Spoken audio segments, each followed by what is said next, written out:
Total War Warhammer, without a doubt, has made its mark on being a great competitive strategy game, with its unique and vast armies, lords, units, laws of magic, and maps. Every match feels different. However, if you're a new player joining the game after years of it being out, it can be overwhelming and frustrating. Like CSGO, Rainbow Six Siege, League of Legends, etc., you can find yourself almost taking on a new subject that is consistently evolving with more content without having a teacher to help you. And unless you're here from the start, when it was first created, you're going to have a hard time keeping up. In today's video, we are doing 10 universal tips and tricks to help you improve in multiplayer. And when I say universal, I mean ones that will help you if you're playing Warhammer 1, 2 or 3. Armies are always changing with buffs and nerfs, so that's an example of something that we will stay clear of. So, number 10, check the map. This one is so easy to overlook as a new player, yet it can really give you a helping hand. When you load into a multiplayer match via quick play, one of the first things you will notice is a map will be chosen for you to play on. It is very important to take a look at the map, as this can help you decide on what to take for the match, but also might hint to what your enemy is doing. Let me give you an example. Let's say the map is Desert, which I have chosen here. My enemy is taking Dwarfs, a very artillery focused army. On this desert map, there is no line of sight breaking. Line of sight is basically anything for a unit to hide behind so it cannot be shot at by artillery or missiles. If I saw this in a multiplayer match, I would easily tell the dwarf is looking to take artillery against me since I have nothing to hide behind. This also does not apply only to dwarfs. Other races with artillery will most likely do the same. However, this works both ways. Since I can predict his playstyle, I know that bringing large units that are easier to hit due to their big hitbox are not best to bring, and it would be smarter to take a wider army. Now, of course, the dwarf could mind game you and not take any artillery, but he's the one taking the risk if he does that. You're playing it safe. Not convinced? Let me give you another example. Looking at the map this time, I can see it has a forest by the little green dots, which can provide cover. A hill in the middle, which I can tell since it gets lighter there, whereas darker areas is less high, which will also provide me cover, which is allowing me to feel safe enough to bring large units since I have the insurance of knowing they can use the cover if needed. Remember, vice versa, the Empire player might predict this and not take artillery, but anti-large units to deal with your strategy. Warning, maps can be deceiving as they give you no indication of how big they are. Unless you know them off by heart, play it safe. Certain maps can be huge, allowing for kite builds which if you don't prepare for, will win, and maps can also be very tight, meaning players may go for a heavy rush build for the meat grind, where artillery has no time to be effective. This is just the tip of the iceberg on maps. There are things to consider like attack and defend, which means which side you're on, does it have water for aquatic units or forest for units with no forest penalty, and even large vanguard deploy spots, which I will touch on shortly. Number 9. Have a strategy. You wouldn't play a game of rugby or sport without having a game plan, and it goes the exact same for computer games, and Total War Warhammer is one of those. Now, your strategy can go from being very simple to the extremely complicated, and they can come in many forms. The reason you want a strategy is so that when you press that start battle button, you know exactly what you're doing straight away. Now, listing all the different strategies in the game would take forever, and it's fun to make up your own ones, instead of always copying the meta. Now, some strategies can be safe and others very risky, but I'm going to give you a few. So let's say you're playing against Skaven first. Skaven have no healing, so adopting a Lord Snipe tactic is very effective against them. This can be done by taking the Law of Death and using Spirit Leech. Very simple with little risk. But then you might want to build off that thinking, well, do I need a Lord that can harass the enemy Lord? So perhaps a Duelist Lord who's good against fighting heroes and Lords is a good idea. Lastly, when I kill their Lord, do I need a unit that has fear and terror that can terror out low leadership units in order for me to win? You can see how things easily build off each other, leading to a strategy. And an example of a safe strategy is trying to have something for everything with a nice balance. This is good to do if you have no idea what your opponent is going to bring or how they play. Remember, the best players are the ones that are unpredictable. An example of a high skill strategy is a kite build. This usually is adopted by races like Wood Elves that involves a lot of weak skirmish units and a very small, if not no front line that will harass the enemy until they are forced to attack. The reason this is so high skilled is because you will have to manage 20 weak units rather than maybe 5 strong ones. One mistake might lead to that unit dying very quickly. Strategies can also be fun, and sometimes they can be ones that have never been done before. My last example is a strategy I'm showing in this multiplayer game. I'm going up against vampire counts which I know are very tanky with their healing, and I'm playing dark elves. Taking artillery can be shut down very quickly due to them having a lot of skirmish units and harassing chaff units. I've decided to adopt a strategy a lot of people might know as the Death Star build, or a very tanky and defensible strategy. Basically what this entails is that I'm taking 2 War Hydras which have regen, allowing them to stay in combat for a far longer time due to them regaining health.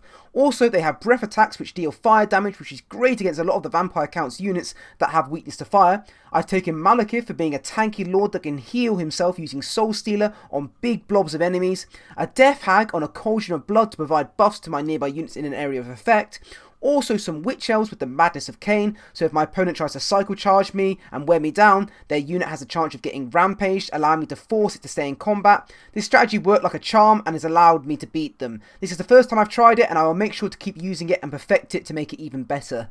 Number 8. Know your matchups. If I was to ask you what wins between a Carnosaur and the High Elves Fireborn, would you know? What about Tyrion and Queek Headtaker, or Harganeth Executioners versus Blackhawks? Knowing the matchups of units is so important for winning. Now, you might say, ooh, well, there's never an even playing field due to one unit might have been already damaged or getting the charge off. That's exactly my point. If you know a unit is weaker in combat than another unit, you know that you will have to send a unit to back that unit up so it can win. Sometimes it can literally be sending a bad chaff unit to turn it in your favour. Other times it might require a more powerful one. Now, there are a lot of units in game, and knowing all of the matchups for everyone is where experience comes in, but you will earn that from time playing.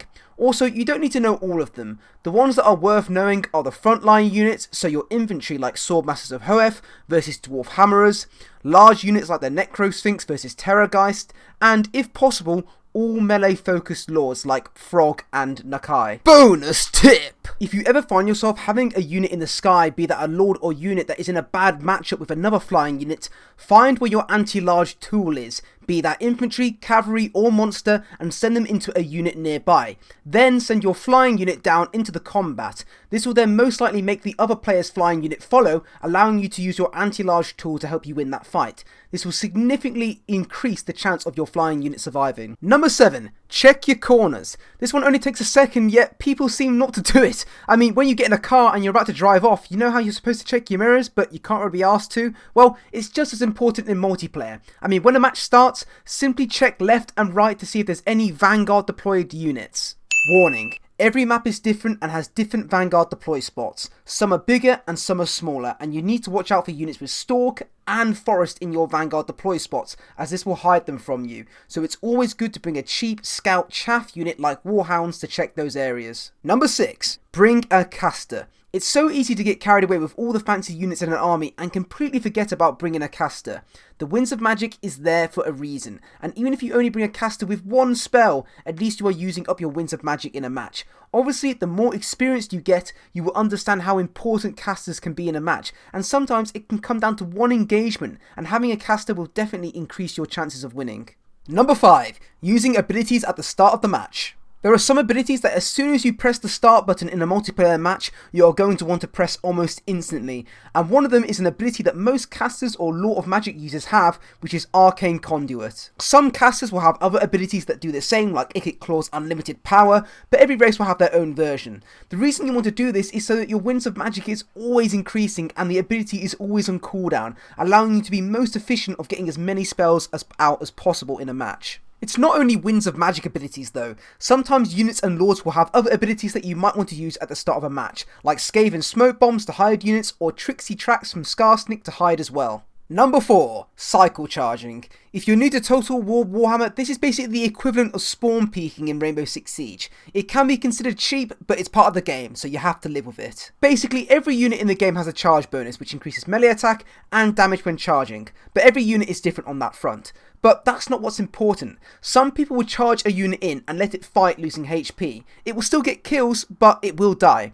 Cycle charging is where you click a unit to charge into something, and then as soon as it's done its damage, you then initially pull it out and charge it into another unit or the same one. Usually you would do this with a unit that has mass. Basically a unit that can push others over. Chariots are a great example, and when you do this, those units will get knocked over, allowing them not to hit back, and by the time they stand up, you've already pulled the chariot back out. I might do a separate video talking about cycle charging as it's a big subject to talk about in the game, but for now just be aware that players might do this to you and you will need to watch out for it. Number 3. Bracing units. Looking at the other side of charging, bracing, something that again new players will have no clue how important it is to do.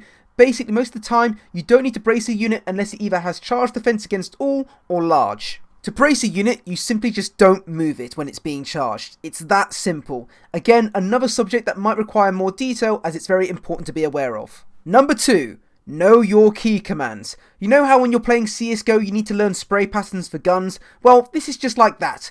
Total War Warhammer has many shortcut keys to help you micromanage and move your army more efficient, and if you're not making the most of your tools, you're missing out. Just a few off the top of my head: there's Guard mode, Skirmish mode, select and hold a unit plus Alt key to keep it in its formation whilst moving it, or Shift key to direct it in whatever direction you would like. Number 1.